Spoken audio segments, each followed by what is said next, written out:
vocês porque é muita coisa para assimilar. Alguns me conhecem aqui nessa casa, os que não me conhecem, eu sou o Edson, trabalhei 25 anos no segmento. Nosso diretor José do Carmo trabalhou durante 32 anos, tem vínculo com a empresa onde eu trabalhava até hoje.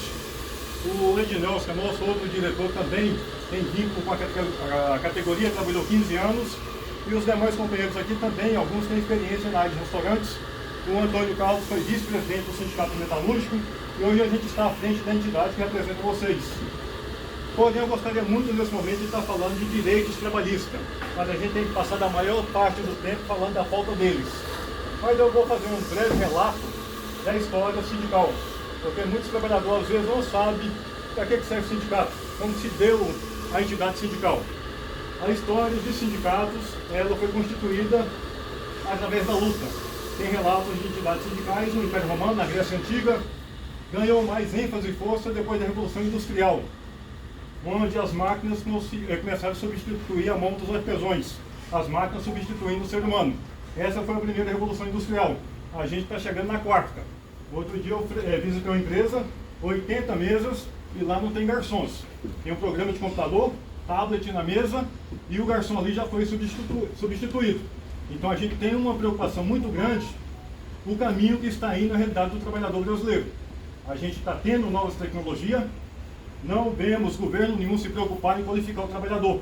A gente tem uma demanda muito grande de mão de obra por falta de qualificação. Então o ser humano, ele está sendo colocado em xeque e as máquinas estão aproximando novamente. Mas voltando lá na história sindical, nessa época da primeira Revolução Industrial, começou a ter protesto na frente das empresas, começou a ter depredação, começou a ter sabotagem, porque os trabalhadores se revoltaram por não ter espaço no mercado de trabalho. E durante muito tempo, os sindicalistas, que eram trabalhadores, tiveram que ficar no anonimato. Não tinha representação jurídica como tem hoje.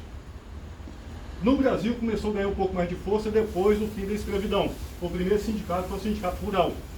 Naquele momento também não tinha representação jurídica, mas como teve a necessidade de relocar o trabalhador para substituir o escravo, que ganhou, entre aspas, a liberdade, né? E aqui foi o último país, a gente tem um histórico muito grande de escravidão. Aqui foi o último país a abolir a escravidão.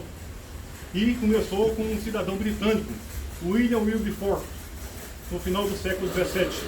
Era um parlamentar britânico e ele tinha a seguinte concepção: um homem não pode ser dono do outro, como um homem vai ser dono do outro. Então, por isso, ele lutou a vida toda e conseguiu, através dos seus empenhos, abolir a escravidão. Aqui no Brasil só acabou depois que teve intervenção da Marinha Inglesa, que interceptava os navios negreiros para poder não chegar mais escravos no país. O que se conquistou